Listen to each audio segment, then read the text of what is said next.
Hello everyone, welcome back to avchesslab. Do you know all the different ways a chess game can finish in a draw? If yes, just check out the tactic puzzle at the end of the video, and if you don't, then stick around. Remember, every half point counts.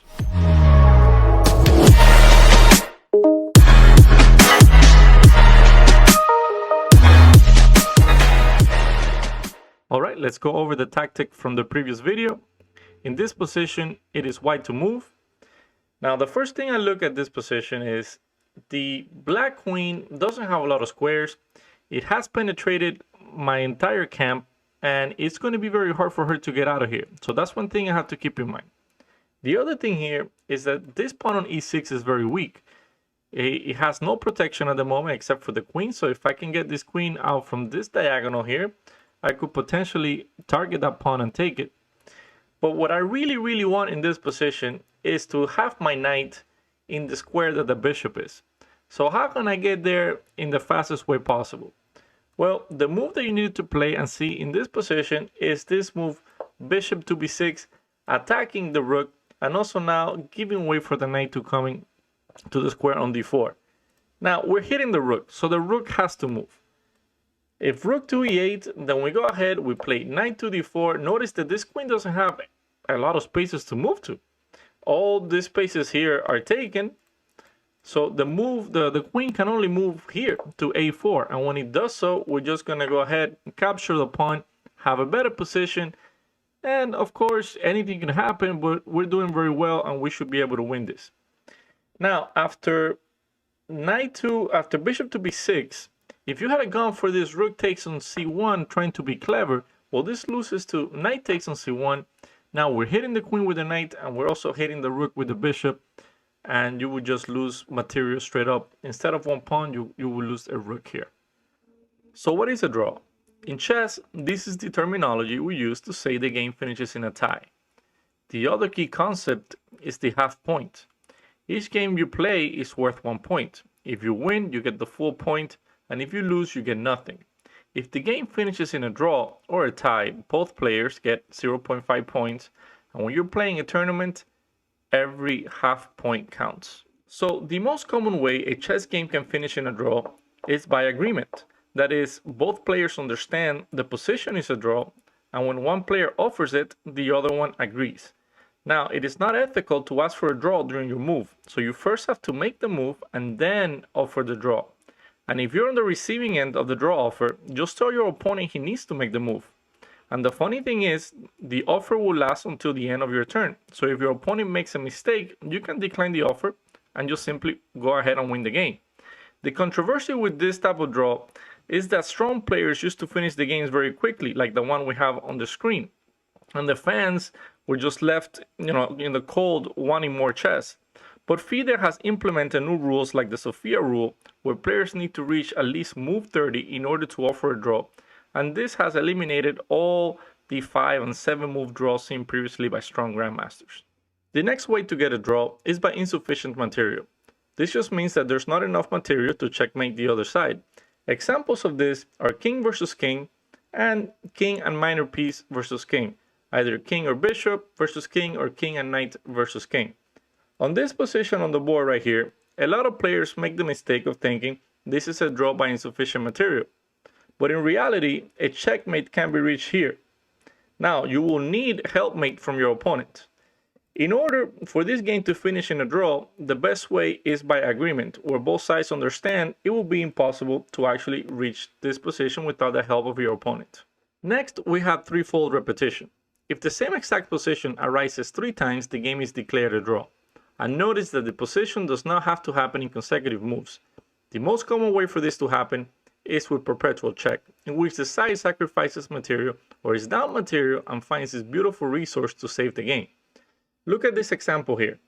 Black is up a rook and is also threatening to take on c2 with checkmate on the white king. In view of this, white finds this beautiful queen to d8 check. The king can only go to a7, and here follows this series of moves where the black king cannot escape the checks. And this was created, otherwise there will be infinity checks here. In this other example here, notice that black has 1, 2, 3, 4 pawns. The white queen is ready to come in and also hit the black king with checkmate.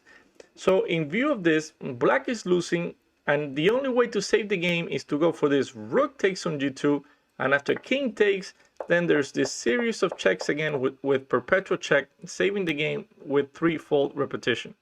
Stalemate is a sad thing most of the time, at least for one side, although sometimes it is the logical finish to a game, as I'm about to show you. Stalemate means that the king cannot move, but it is not in check. Remember, checkmate is when the king cannot move, but the king is in check. Now, this position here had a tragic end to the game.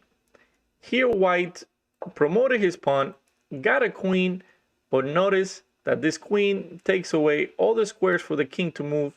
The king cannot move to this square because of the king, so because of this, the king is trapped, it is not in check, and the game will be declared a draw by stalemate. The way to finish this game would have been to, instead of getting a queen, you promote into a rook. Now, this square is available for the king to move. The king will move there, and then you can finish the game with rook to h8 checkmate. In this other example, this position is a draw in theory because of the stalemate idea. Instead of white that's in check moving to this square, he will go to this square instead. Now, the only logical way for this game to continue is for black to capture this pawn, and when he does, notice that all the squares are taken, the king is not in check, and he cannot move, so it will be a draw by stalemate. The 50 move rule. This is a big one. A lot of moves need to be played, and you have to accurately keep track of when it starts in order for this to count. Online there's no problem because the interface will take care of it, but over the board you have to annotate your own and your opponent's moves before you can get the tournament director to come in and declare the game a draw. Now, what exactly needs to happen in these 50 moves? Well, if any captures happen or any pawn moves are made, then the 50 moves get resetted back to 0. So this is usually seen in positions like this where there's a king and rook versus king and knight, or rook and bishop versus king and rook, and this really big one that a lot of players sometimes cannot do, king and queen versus king and rook. And trust me, there have been cases in which grandmasters have failed to do this, although it is quite simple to accomplish. As a bonus, and comment down below if this has ever happened to you. This is mostly seen when playing blitz or bullet online. Is that you run out of time, but your opponent only has a king left, and well, since there's no material left to mate, the game is declared a draw. In this position on the board, white has 3 queens, is ready to give checkmate in one move, but you run out of time. But because black only has the king, and there's not enough pieces to checkmate the white king, the game is considered a draw. Okay, so that was the draws. Here's the puzzle to solve for this video. It is white to move, and leave the answer in the comments, and whoever gives the correct answer first, I will pin that comment for everyone to see. Alright guys, that is all I have for you today. Hope you enjoyed the video, and you can save those half points when you can. If you know someone that needs this, share the video with them. Also, like the video and subscribe if you have not done so yet. Check out one of the other videos on the screen for more content, and as always, stay safe, have a great day, and show respect to your opponent. See you next time.